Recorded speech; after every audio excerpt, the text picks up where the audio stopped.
युपिन केलं भाडेकरू त्याला दिला त्याच्यात घरमालक सर्वच मिळतील आणि केलोला ते बिलकुल कठीण जाणार नाही. Thank you madam. अजून एक होतं आपले NMCचे जे असिस्टंट कमिटी AROs आहेत, टॅक्स इन्स्पेक्टर्स जे आहेत त्यांच्याकडे सुद्धा मोठ्या प्रमाणामध्ये म्हणजे टॅक्स कलेक्ट करायला जातात, तर ते कोऑर्डिनेशन एक थोडंसं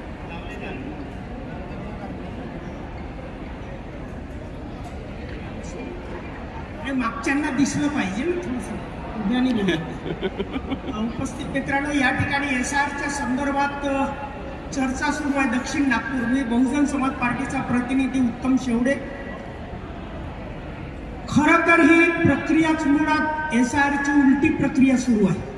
आत्ता मॅडम बोलल्यात की आम्ही निवडणूक आयोगाकडे काही सूचना केल्या. सर बोलले अगदी बरोबर आहे.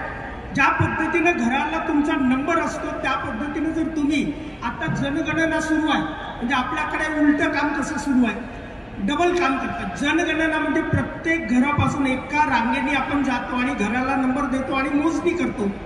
या पद्धतीची मतदारांची गणना का होऊ नये? त्या कचरा का म्हणजे मागच्या 20, 30, 40 वर्षापासून जो कचरा झालेल्या मतदार याद्या आहेत त्यातच पुन्हा आम्ही संशोधन करतो. 20, 25 वर्षापासून मेलेले लोक त्या यादीत आहेत, पडून सोडून गेलेले लोक आहेत, गाव सोडलेले लोक आहेत आणि म्हणून अशा वेळेत नवीन त्या याद्या पुन्हा त्या बनवल्या जाव्यात. आणि मी म्हणत नाही, इलेक्शन कमिशनचा कायदा आहे की दर 10 वर्षानंतर या याद्यांचं पुनर्निर्माण झालं पाहिजे, पुन्हा नव्याने याद्या बनल्या पाहिजे. त्या कधी केल्या का? आम्ही जेव्हापासून इथं ते म्हणजे यापूर्वीचे 3-4 कलेक्टर आपले आता हे जे आहेत याच्या पूर्वीपासूनच्या कलेक्टरपर्यंत आम्ही दरवेळेस निवेदनं दिलेले आहेत, परंतु त्याचं काही होत नाही. 3-4 प्रकारच्या गोष्टी मी सांगतो की स्पेलिंगची दुरुस्ती जी आहे, अनेक लोक 3-3दा 4-4दा कार्ड काढतात. फक्त ए लावायचा की नाही लावायचा, मराठीत ए असतो तर इंग्रजीत म्हणजे इंग्रजीत असतो, म्हणजे इंग्रजी आणि मराठी दोन्ही लँग्वेज तुमच्या कार्डावर असतात. त्यात एक चूक असते आणि एका चुकीसाठी 50 रुपयाचा भूदंड हा जो कॉम्प्युटर ऑपरेटर आहे त्याच्या चुकीमुळे शासनावर बसतो. आम्ही अनेकदा म्हणालो असं का होतं, ते म्हणाले हमारा भी मीटर चलने दो ना. मित्रांनो, हे मीटर चालवण्यासाठी नाही, शासनाचे म्हणजे आमचे स्वतःचे पैसे 50 रुपये त्या एका कार्डावर खर्च होतात. आत्ताच आमचे सहकारी बोलले की 4-4, 5-5 वस्त्या एकाच्या कार्डावर आहेत. म्हणजे माझ्या कार्डावर 5 वस्त्या असतील तर मी नेमका कुठल्या वस्तीतला रहिवासी आहे कसं कळेल? तर ज्या पद्धतीनं कंटिन्युटी म्हणजे तुमचे नव्याने झाले पाहिजे. SR म्हणजे कलेक्टरकडे, आपल्या निवडणूक आयोगाकडे या गोष्टी गेल्या पाहिजे. नावात दुरुस्त्या, अनेक वस्त्यांचे नाव चुकीचे आहेत. मी ज्या वस्तीत राहतो माझी पत्नी सरकारी नोकरीवर आहे, ती अपंग आहे. मी तिची ड्युटी लावून घेतली होती यामध्ये. कशासाठी? मी म्हटलं माझी मतदार यादी अगदी अशी अपडेट असावी की त्यात काही चुका होऊ नये. 5 वर्ष तिनं काम केलं, एकही त्यात ती दुरुस्ती झाली नाही. प्रत्येक वेळेस आम्ही ते नोटिंग केलं, कारण मी काम करायचं, सर्व दुरुस्त्या व्हाव्यात, परंतु त्या दुरुस्त्या झाल्या नाही. शेवटी तिचं त्यातून नाव काढलं की म्हटलं बाबा रे, तिचं स्वतःच नाव, जी BLO होती तिचं स्वतःच नाव 2-2 ठिकाणी आहे. 5 वेळा आतापर्यंत तिनं फॉर्म भरून दिले की माझं नाव एक कमी करा, नाही केलं. म्हणजे आम्ही काम करतो, हे दुरुस्त होते की नाही? आणि म्हणून अनेक लोकांचा मतदार यादीवर, आपल्या कामावर विश्वास नाही, म्हणून लोक तुम्हाला कोऑपरेट करत नाही.